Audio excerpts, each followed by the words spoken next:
Sahana. I'm Meghna. And this is Shankri, our co-host and co-producer. Today we're going to be talking about the story A Hunger Artist by Franz Kafka. Sahana will give us a quick summary of the story before we get into it.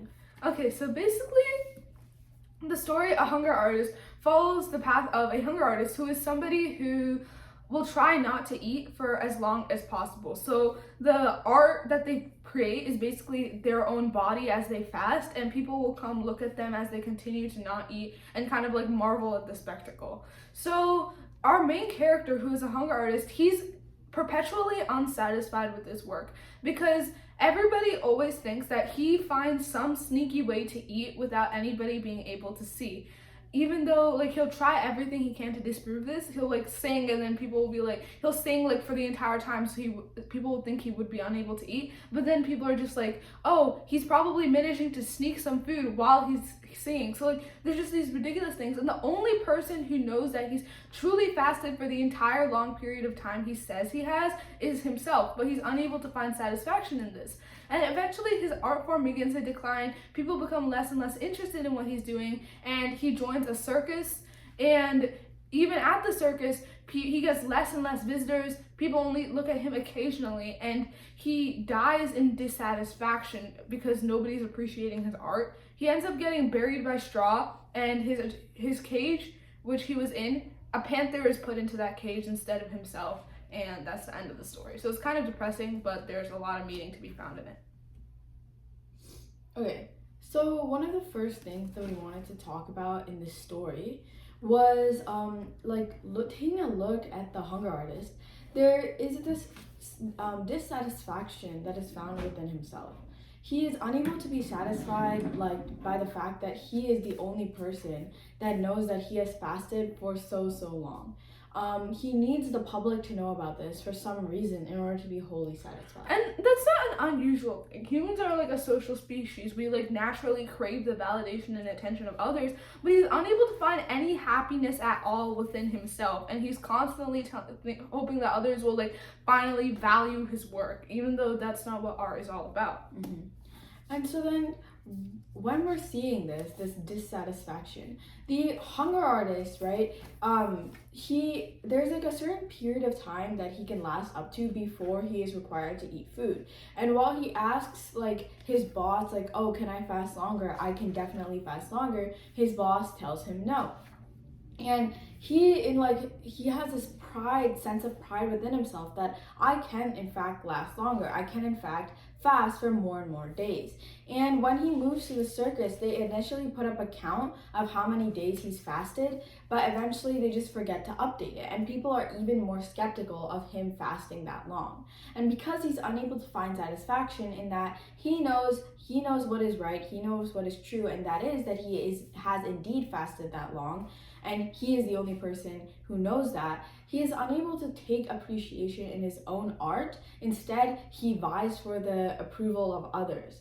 And so then he fails to realize how much his art is dying and stuff. And even when we look at the title of the story, instead of being The Hunger Artist, it's simply A Hunger Artist, showing that he's not even the hunger artist. He's not even like the most respected, most well-renowned hunger artist. He's simply just another hunger artist. Yeah, and another important point of this is that he's never referred to by his name. He's always referred to as a hunger artist because that's the only thing he can find pride and joy in doing. So then eventually when that art fizzles out, his own self fizzles out. And another thing is that his art itself is something that's difficult to do. Like fasting for like however long he fasts, I think 41 days or something. That is a really difficult thing to do. So there should be some joy he finds within himself. He should be able to like, after fasting for so long, he should be able to look at himself and be like, I did this. Like, this is a crazy thing to do. I'm proud of myself. But again, like we're saying, he's only able to find approval from other people, and he's unable to find any happiness within himself. So in that sense, the story is kind of like a warning tale. Like,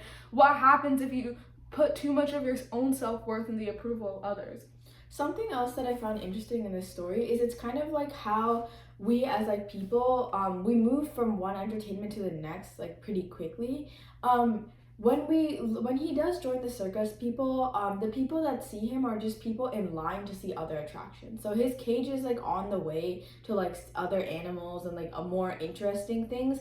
So it's kind of like how these like fashions or like passing entertainments move by so quickly, and how we're always looking for like a new thing to see and marvel at. Yeah. And what's interesting is that like he himself is seen as like different from the rest. Like the reason that he is like put in a cage, like he is shown as an attraction, is that he has this ability that sets him apart from the rest of humanity. Yeah. And that ability is to be fast for like a long extended period of time. And he himself says that like this isn't a difficult thing to do, because basically I just don't like any food, so that's why I fast for such extended periods of time. And then it's like, so he has this trait that fundamentally sets him apart from other people, and he hopes to connect with these other people and gain their approval by showing this alienation to them and hoping they can like understand it to some extent. But that's not what happens at all. In fact, because he shows this difference he has from others, he's even more distanced from them. Exactly. When they do it, like after that time period is up for like he fasts for a certain period of time, and then his boss is like, okay, it's time to break the fast. But when he's breaking the fast, the people that are there to assist him, 2 women, when he touches them, they are unable to take that. They are horrified by him touching them. They are horrified by his state of body. And they kind of scream and jump away, and another person has to assist him. That's what he is to humanity. Like this kind of, people watch him in more of like disgusted awe than like appreciation or understanding for why he's doing a certain thing. And so the fact remains that his difference still sets him apart from the rest. Yeah, and then in a sense, like people think that his art is fake, right? That's like a really big conflict of the story. People think that he's just faking it somehow and gaining approval from them through his fakeness. But in reality, he is doing this genuinely. So in the end, when his cage is replaced by a panther, the people like the panther more because to them the panther feels more genuine, like the artlessness of the panther. It's just vibing in the cage, and that's more genuine to them than his like art form that he's put so much effort into. Because fundamentally art is like kind of like a show, right? It's kind of, it can be seen as a show, or specifically like demonstrative art can be seen as a show, and because of that they don't think it's authentic. I also thought it was interesting that like the only human part like that they're able to gain from him, or the only part that the crowd is able to relate to, is the fact that he could lie.